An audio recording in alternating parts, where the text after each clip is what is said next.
Welcome to the PT Cubed podcast. Man, am I excited for this one, and have I been waiting a long time to start it. And, when we were thinking about starting new things in life, it's always, when's the best time? Am I ready? Am I ready? Am I ready? Am I ready? Am I doing the right things? This is going to be like a great first episode. And then, you get to a point when you concern yourself so much with these ideas that you just don't even start to begin with. So I'm just taking the plunge today, and this is going to be raw. And it's going to be fun, and it's probably not going to be very well put together, but I do not care, because we need to get our foot in the door, and we need to start bridging the gap between idea and execution. And that's what we're doing right now. So welcome. Hope you want to come on this journey with me, because I'm excited for it.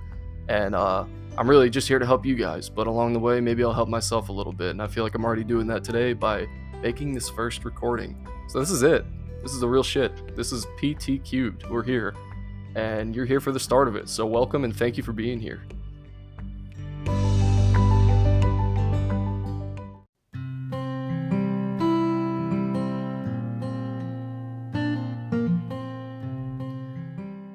All right, now before we get into our main topic for today's first episode, I just want to start off by giving a little bit of a personal introduction for those of you that don't know me, which will probably be most of you, I would assume. So my name's Nate, and I am currently a graduate student. So my whole life, I've been pursuing a profession in healthcare. I've pretty much known that from the start. It was just a matter of honing in into what exactly I want to do in healthcare.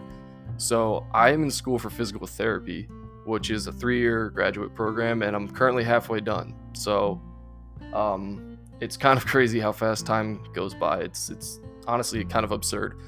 I feel like I just started college a couple weeks ago, and here we are coming up on, honestly, the end leg of all of it. We're starting our first clinical rotations in the summer, where I'll have my own patients and my own caseload, and that just blows my mind. But anyway, back to the main point of this introduction. I'm just someone who's always felt the need to help other people, and I don't really gain a lot of satisfaction from my own achievements. It's kind of just like come and go, like one goal on to the next. I don't sit there and linger on it. I don't really draw a lot of personal gain from my own wins, and I always wondered why. And then I started branching out and trying to find ways to help other people achieve their goals. And honestly, at first it might have been accidental, but after a while I kind of realized, this is what drives me. Like, this is what gives me purpose, is helping other people climb and achieve those goals that they didn't think that they could achieve. So then I tried to combine that with my healthcare dream, and I'm like, physical therapy, that's got to be it, because every single day you get to go to work and you get to help people climb that ladder. And maybe it's a slow climb for some people, maybe it's a fast one for others, but it doesn't matter, because at the end of the day, you get to watch them ring that bell, walk out the door, and they're recovered. And that's just amazing to me, to have them walk in and be in a state of living where they can't pick up their kids, or they can't play the sport that they love, and you know what kind of toll that takes on you mentally when you can't do those things that hold up your life, when you have those foundational pillars that really just build you as a person and form that mental kind of safe headspace that you have, and then all of a sudden that pillar crashes down and you're left with this sudden realization of, what is my life without this thing that holds me up? And that is the beauty of physical therapy to me, because we get to help you rebuild that pillar and get you back to that lifestyle that keeps you going, honestly, because you never know the mental state that people are in when they come into your clinic. And for me, it's not all going to be about just the physical therapy. It's going to be a lot of mental therapy as well. I'm a people person, and I love talking. And that's why I decided to make this podcast to begin with, is because I just talk, and I need somewhere to put my ideas. And when I think of my patient caseload, I mean, these aren't just patients to me, these aren't just going to be people filing in and out of my clinic. These are going to be friends, and these are going to be human lives that I get to touch and impact. And you don't realize the scope of your impact until you kind of take a step back and realize the web that's created when you help one person. And this applies to anything, not just physical therapy. You hold the door open for someone, even the kindest, most small, kind gestures, they go a long way. So the way I think about it, my philosophy is, I got to watch my own mom go through physical therapy, right? And that was a long process back when she had a very, very bad back injury. And I was super worried. Every day I woke up anxious. I was just worried about my mom's recovery. And you have a loved one, all you do is think about, like, I want this person to be better. I want this person to get back to how they were. I want to see them smile again. And throughout this whole process, I'm putting so much trust and so much hope in these practitioners, just with the assumption that they're going to provide their best quality of care to my mom. And I start to look at it like me now in the role of the practitioner. I think of myself and, the eyes that were kind of like metaphorically looming over those physical therapist shoulders, like all the family members, my dad, me, my whole family, just hoping that they do what needs to be done for my mom and don't cut any corners, And now I'm going to be in that role. And it really helps to have the perspective from the other end, because now every time I treat a patient, even on my worst days, when I really just don't want to be at work, I'm going to think about all those eyes that are on me, all those people, the web. It's not just your patient. It's their family. It's their friends.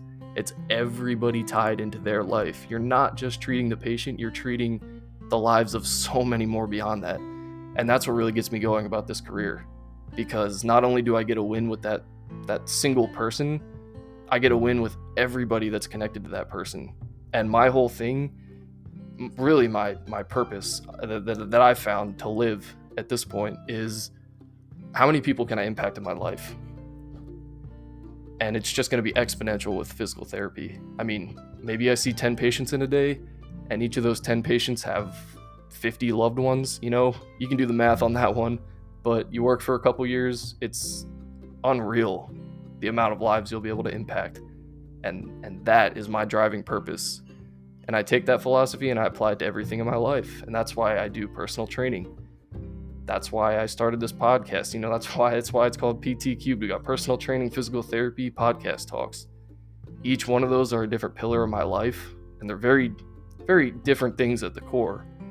But really they're not, because the core purpose of all three of those is to help other people achieve their goals and to impact as many lives as possible in a positive way. And that's why we're here. So again, thank you for being here, and thank you for investing your time into this, because it really just brings me so much joy to know that maybe 1 out of 100 people that listen to this podcast are going to pull something positive out of it and make a positive impact in their own life.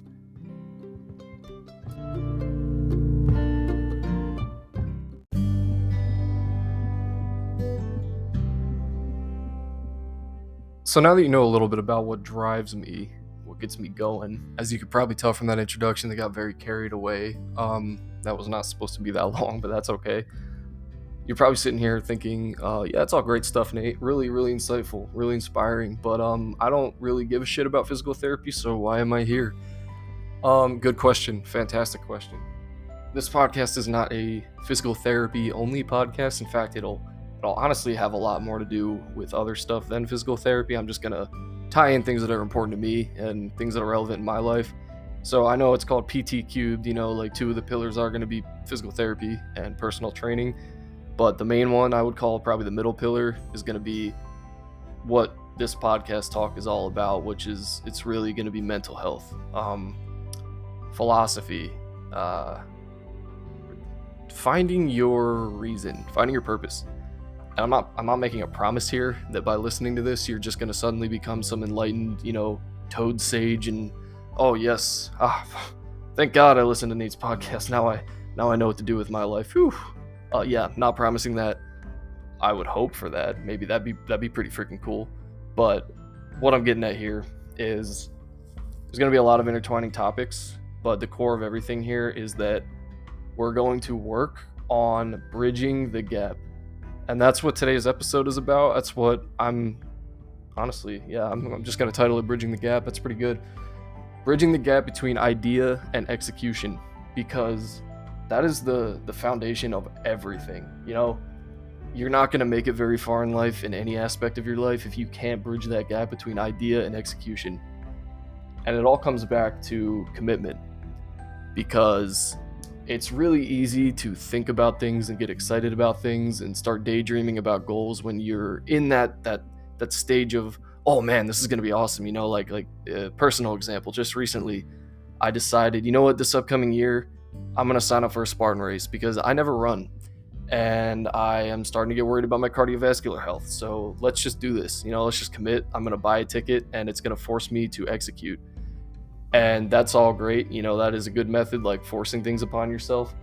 But then it comes time to actually train for that thing that you committed to, or, start that process of, no matter what it is, maybe learning a language. You're excited about starting it, then you're not so excited when you start learning the 3 alphabets you have to learn before grammatical rules.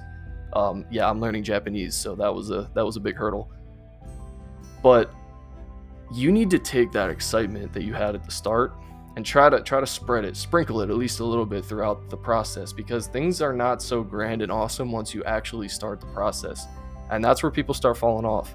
You got 2 big exit points on this journey that you're going to take no matter what it is. And one is really close to the start and one is kind of further down the road. So let's talk about both of those exit points.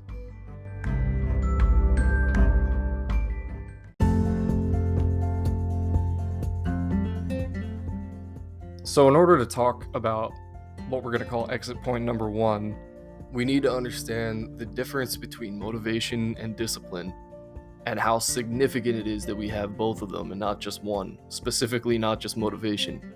So I like to imagine it as a slow burning flame. That's discipline.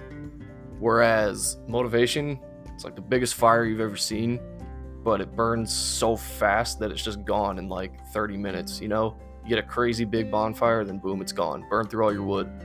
Whereas motivation, it's a tiny little flame, just like a candle, regular candle.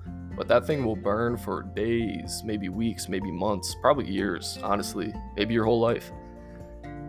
And exit number 1 happens when we don't have that little flame that could, because we're so engrossed in those small moments of big burn, big energy, like that the best way to describe this is when you're sitting there at 2 a.m. and suddenly, you're on your phone, you put your phone down, you look up at your ceiling and you're like, what the hell am I doing? I'm going to turn my whole life around right now at 2 a.m. in the morning. And you start writing a list of all these crazy good things you're going to do, all these goals you're going to accomplish. And you're like, this is it, man. Like, this is the start of a new chapter. I got it. And you wake up the next day and it's still there. You're ready to go. I mean, you look at number 1 on that list and you go and you start it. But then fast forward 2 or 3 weeks down the road and suddenly it's not all so glamorous anymore. And you're like, holy shit, I can't adhere to this. Like, this was all just on a whim. I didn't even come up with a plan. I've never committed to something like this before. I don't know how I'm going to follow through with it. Everything's falling apart. Yeah, it gets a little crazy. And that's because your flame burned out. It burned fast and it burned hard, and now it's gone. And that is exit number 1. The big flame burns out. Slow and steady wins the race, and that is true with just about everything, especially when it comes to bridging the gap. So, how do we avoid falling off at exit point number 1? How do we stay on the train? You got to develop discipline. And that is a really, really easy thing to say and a much, much harder thing to do. So, what is step 1 to developing discipline? Step 1, from my perspective, so simply based on anecdotal life experiences, would be to be at your best at your worst. How do you do that?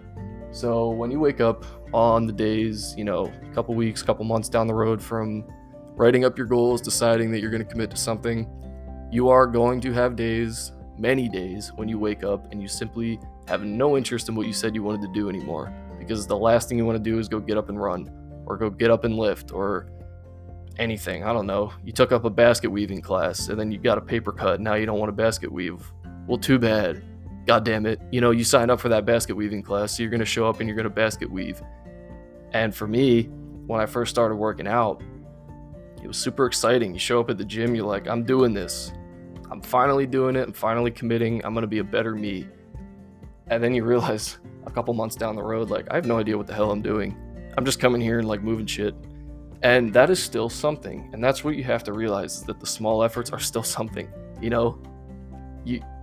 don't have to be making these gigantic steps toward your goal every single day. That's what these people that only have motivation get confused with. It's like every day needs to be this gigantic stride forward. Every day needs to be Like, I'm worthless if I didn't have some tangible result toward my goal. Ditch that idea completely. That is the best advice I could offer you, is that you need to start honing in on the small wins, because that fire is small. The disciplined fire, it's tiny. Some people won't even see it. As long as you know it's there and you keep it there, that's what matters. So on the days when you're at your worst, make it your best.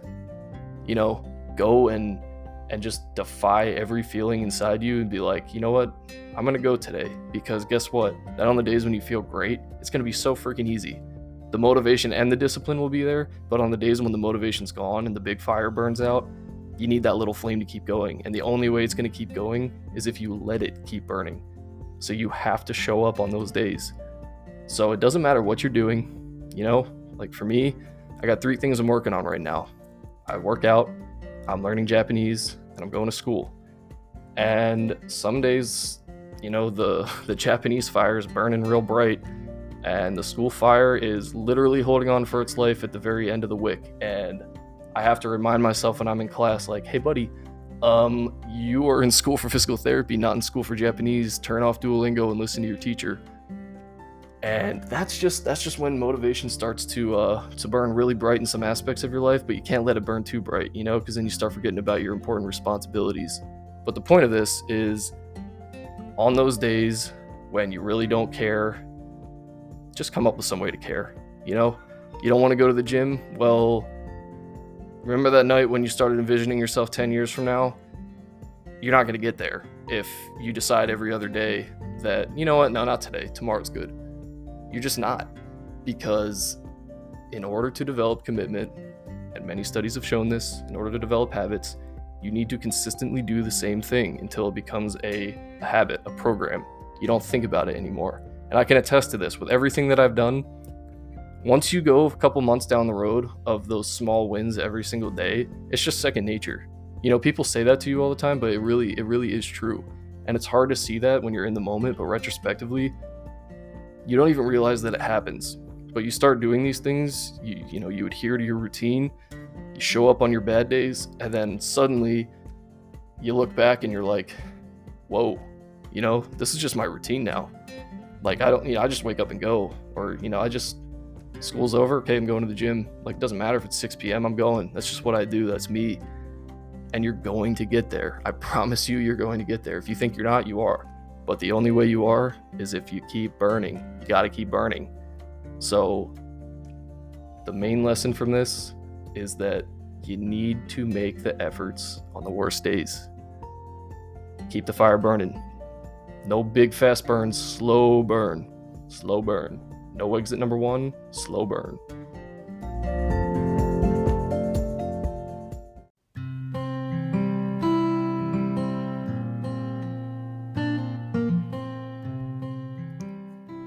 So now we understand a little bit about exit number 1, but what is exit number 2? So you've been doing this thing for a long time. You're super committed now. I mean, it's not even second nature. You're like, I'm a gym bro. I'm a language learning specialist. It's like, this is just something I do. Of course, I'm never going to stop doing it. It's who I am. It's what makes me who I am. And that's great when you get to that point. It feels fantastic. It feels like you have like a purpose in a sense, it might not be your primary purpose, but now it's something that you have integrated into your life, and it makes you feel good, and it gives you a win outside of whatever your main responsibility is. Like, this is why I recommend language learning to people, because it's like, work can get very monotonous, school can get very monotonous. Give yourself a win using your brain outside of the thing that you do every day, and you would not believe how rewarding that is. So you're this invincible machine now. You do all these things. I go to the gym no matter what. I do my lessons no matter what. I'm show up to every class and never late to anything. That is not sustainable forever. And you start to figure that out when you get down the road and you reach exit point number 2. So you've got the discipline and the motivation comes and goes, but now your candle, that scent that you've had for the last 2-3 years, is driving you insane. You cannot stand vanilla cookie anymore. It's like, holy shit, if I smell vanilla cookie one more time, I'm gonna blow this candle out, and I never want to see it again. So how do we fix this problem? We go buy another scent. Maybe it's like pumpkin or gingerbread or something exciting for the holidays. Find your new scent. Find your new variation in that thing that you do. Don't try to build a bonfire, because you know the candle works. The candle keeps burning. And we know all about the bonfire analogy, like the fast burn, motivation, discipline. Find a new way to do the thing that you always do. Find a new modality of exercise. Find a new way to engage yourself in your learning. Look for alternative methods, because if you do the same thing every single day, your life is going to start feeling like that sequence in SpongeBob of the fish that is just literally like blank face going through the motions at his office. And if you know what I'm talking about, you know what I'm talking about. But the point is, so you get far down the line. And for me, that was, 3-4 years of training. I'm like, I can't keep doing this every day. I feel like a robot. I'm coming in, I'm doing the same stuff. How do I make this fun? So that's why I forced this new year philosophy on myself of, you hate running, so we're going to run. Because that's going to be something new, and even if I continue to hate it, even if I don't adopt it as something that I enjoy, it's going to make lifting a hell of a lot more fun, because on the days that I don't run and I get to go to the gym, it's going to be, oh my god, I can lift, I can do the thing I actually like, screw running, instead of, oh my god, I have to lift again today. It's been 6 days this week and I'm doing the same shit over and over and over, So take a step back and don't allow that big pillar to become the only pillar. That was a huge thing that I had to realize this year, was that I had an unhealthy obsession with the gym. And some people say like, oh, well, good obsessions aren't unhealthy. Like the gym's a good thing to be obsessed with, or like healthy eating is a good thing to, no, because any obsession is a bad obsession once it becomes a hindrance in the other aspects of your life.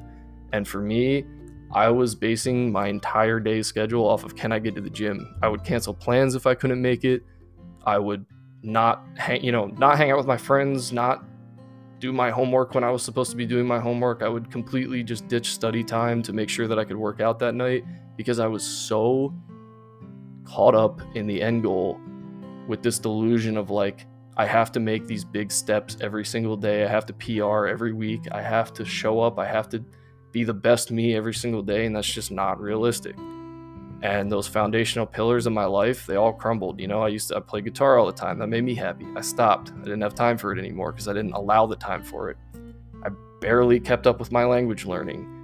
My grades started to slip at school because I would just go there and I would spend the entire class thinking about that workout that I was going to get to learn nothing, and then that means now I have to spend all this time after school catching up on it, but I don't even have the time because I'm too busy at the gym. So that one pillar that I allowed to become the only pillar in my life started cracking, and then my life started falling apart, and I had this big, realization of, holy shit, like I cannot let my entire mental health, my entire life rely on how good was my workout. Like I go there, I have a shitty pump, and my whole day is ruined. Seriously, does that sound like a good way to live? So for me, discipline was always there. It stayed, but it became too monotonous for me to the point where I just didn't know what to do anymore. I was like, how do I change this? So now I'm just forcing new things on myself, and I love it. I'm forcing rest days. I only go to the gym like maybe 4 or 5 times a week now instead of 7, and it makes me appreciate it so much more, because when you pull back from the things that you're super obsessed with and you do all the time, you find new ways to approach them, you find new time frames to do them, maybe go in the morning. It could be as simple as going in the morning instead of the afternoon. Or, doing hamstring curls on a machine instead of RDLs. And I keep using examples that are relevant to my life, but you can twist this any which way you want. Find different ways to do the same thing. It is going to make it fresh. It's going to keep the candle burning, but it's going to give you that different scent that you like, You're going to be like, wow, I never realized that doing the exact same thing in a slightly different way is going to recharge my motivation. So that'll keep you from exit point number 2, which is monotony. Robotic. Your whole life starts to feel like you wake up, you do the exact same thing every day. This is how you stay away from that. So find little tiny ways to keep making those little baby steps every day, but do it just slightly differently than the way that you used to do it. And I promise you, things will become much more fresh. And you're going to have to do this every now and then, because just having discipline is not enough to keep these things fresh. You know, you want to get to your goals at the end, you're going to have to find new ways to make it interesting.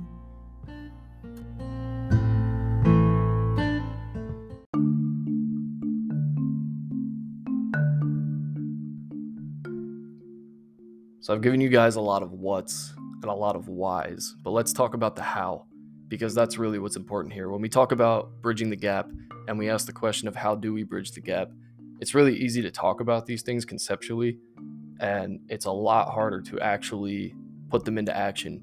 How do we take a concrete idea, a tangible, achievable goal, and act on that and turn it into an achievement or turn it into a process? How do we translate what goes on in our head to what we do in our lives? So the first step of how is visualization.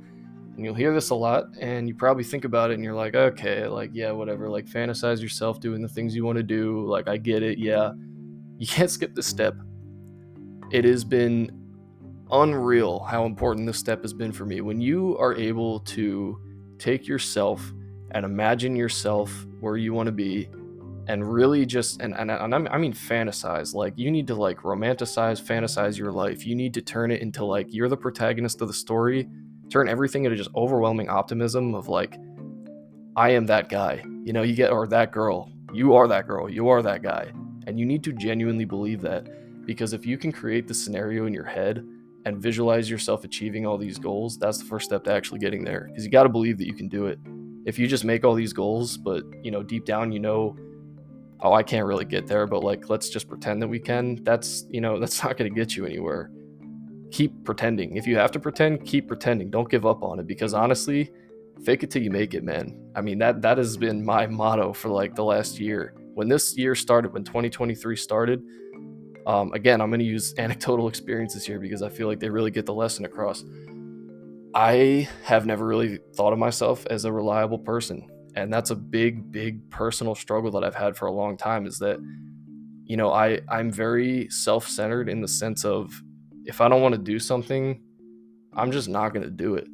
And that has become a pretty big problem in my life leading up to this year, because how can other people rely on you if you can't even rely on yourself? You know, I wake up and there's some days I just don't want to go to class, and I just don't go to class because I know there's not going to be any consequences. But it's like, what if I had group work that day that I didn't know about, that my other classmates are going to need me for? And it's like, now I've just created a problem for everyone else around me.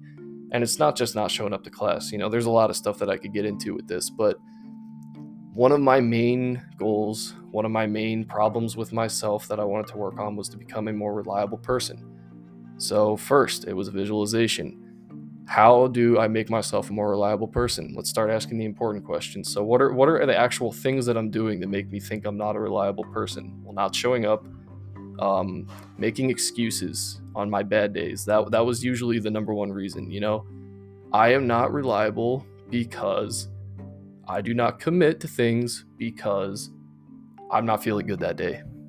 This is not the day I should be doing this. You know, I don't feel good today, so I'll just do it tomorrow. Or I don't feel good today, so there's not going to be any real consequences for this. I don't need to do it. Once I ditched that idea and I forced myself, this was just my strategy, was let's force myself into a position where I simply can't make those decisions. So I started packing my schedule. I got a graduate assistantship position. I started working with my professor. That is a very strict, serious commitment that I cannot just not show up to. So that kept all the hours that I wasn't already in class very filled and busy. Also, I was like, let's get me into some leadership roles, not because I deserve them or think that I actually should have them, because that is going to force the qualities onto me that I want to see within myself. So sometimes you have to just step into the uncomfortable environment of exactly what you're scared of to form yourself, mold yourself into that person that you want to be.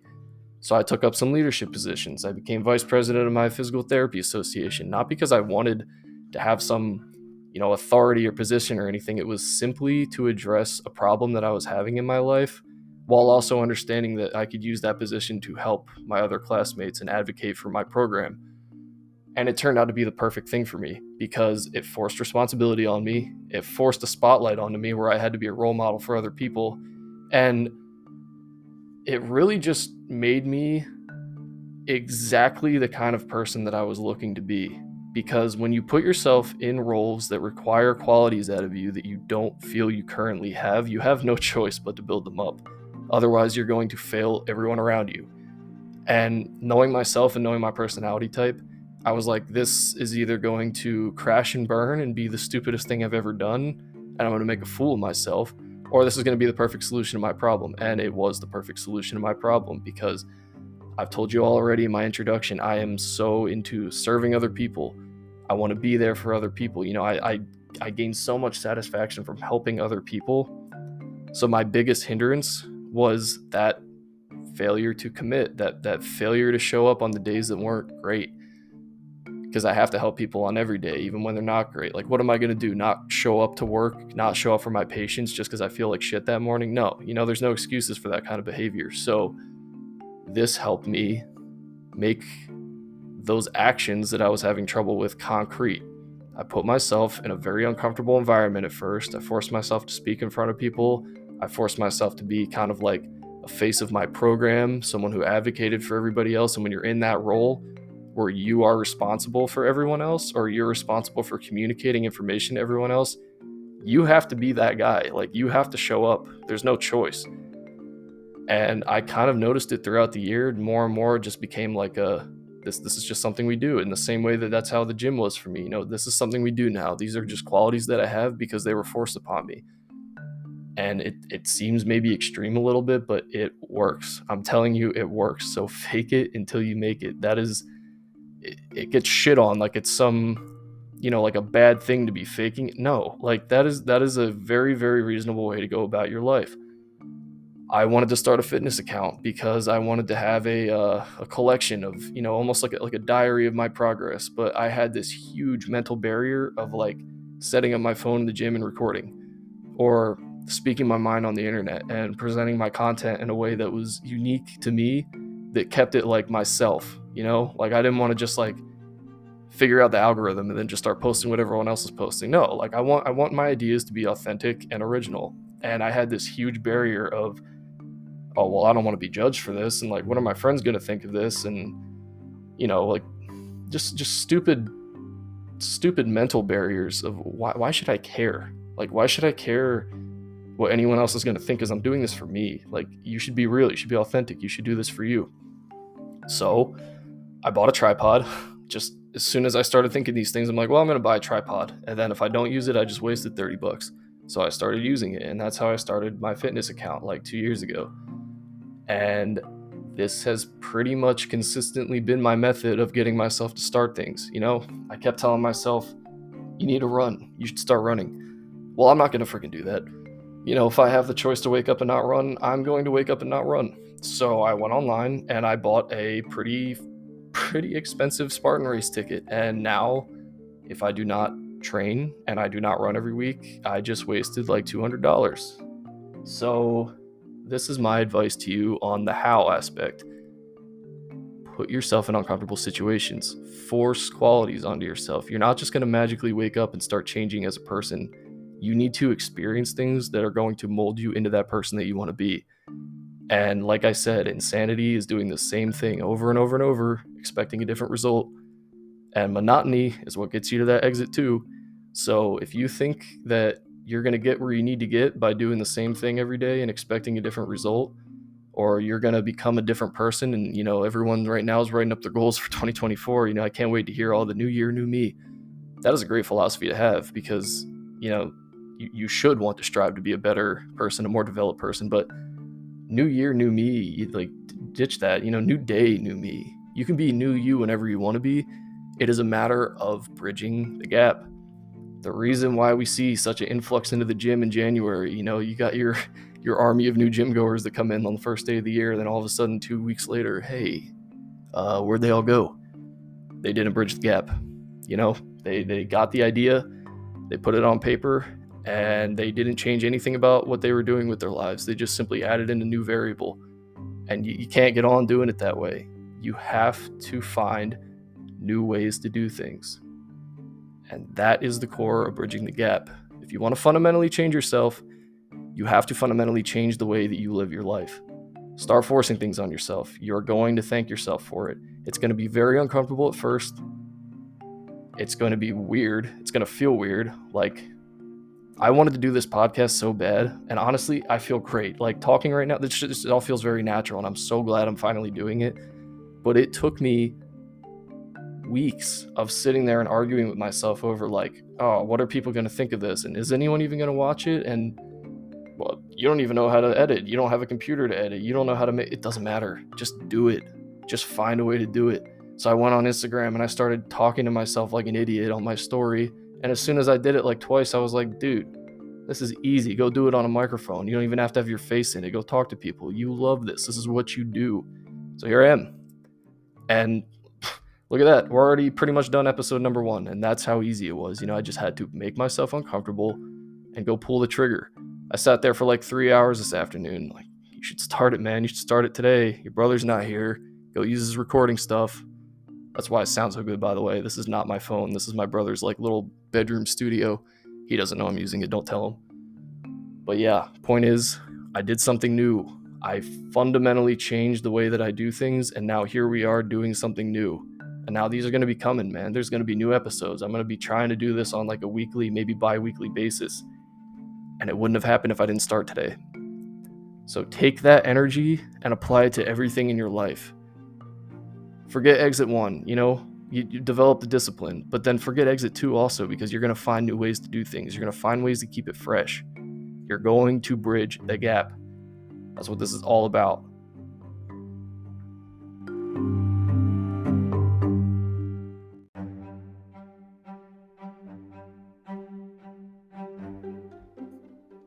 So an hour ago, I was sitting here thinking it would be difficult to make myself create 20 to 30 minutes of content. Yeah, well, I'm at like the 37-minute mark right now, and I haven't even said nearly all that I want to say. So it's going to be pretty easy to pump out these episodes. I think I do the talking part very well. I just hope that the understanding comes with it. So I would love to have feedback on my episodes. Feel free to DM me anything. My Instagram is PT_squared. SQUARED. I think. Yeah, that's how you spell square.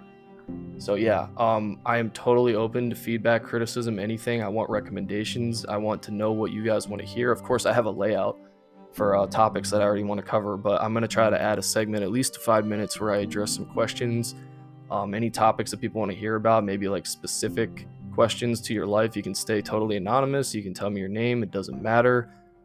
I want to help you guys. And this, Spotify podcast, this is giving me the platform to do that. So anything you guys want to hear, please let me know. If not, I'm just going to guide it in the direction that I feel it should go, because this honestly came pretty natural once I started talking, and I feel good about it. So again, I have my private channel on my Instagram. It's called Nate's Thought Canvas or something like that.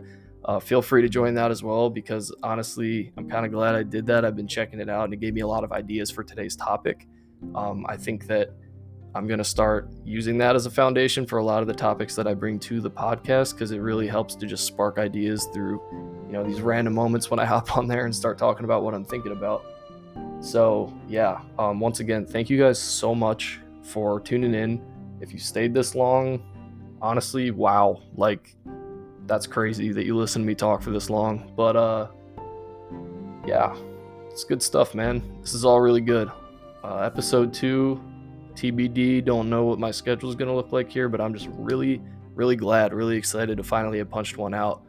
And now I know I can do this. So I just learned a lesson within itself, like the lesson of today, bridge the gap. I just did it. I just did exactly what I was telling you guys about, and it feels good.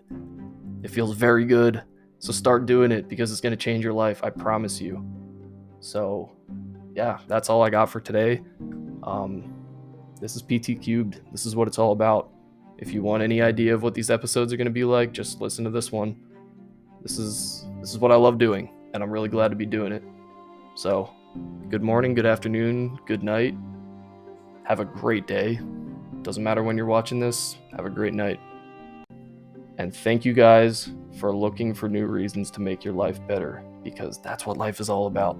So let's find our purpose. Let's keep moving along this path.